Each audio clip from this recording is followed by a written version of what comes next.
కర్కాటక రాశి.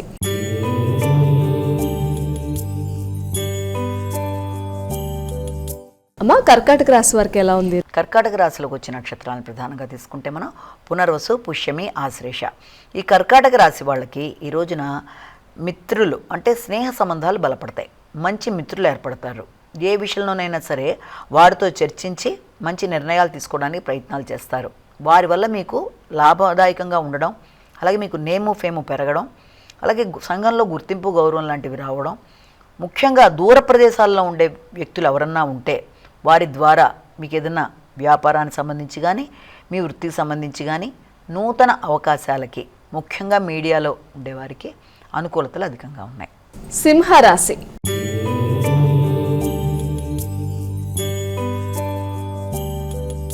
అమ్మా, సింహరాశి వారికి ఎలా ఉంది ఈరోజు? సింహరాశిలో ఉండే నక్షత్రాలని మనం ప్రధానంగా తీసుకున్నట్లయితే సింహరాశిలో మఖ, పుబ్బ, ఉత్తర.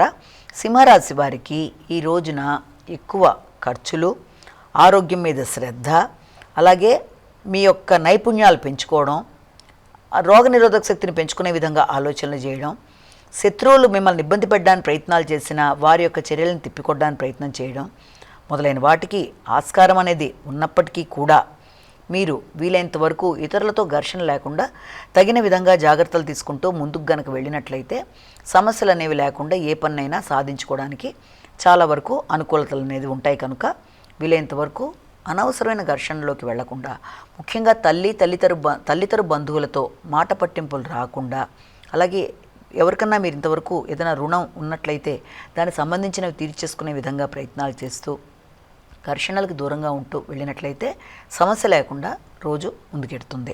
కన్యా రాశి.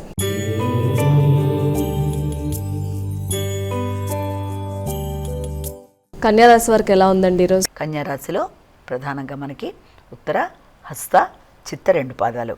కన్యా రాశి వాళ్ళకి ఆలోచనలు చాలా వరకు అనుకూలంగా ఉంటాయి. కొత్తగా క్రియేటివిటీ పెరుగుతుంది.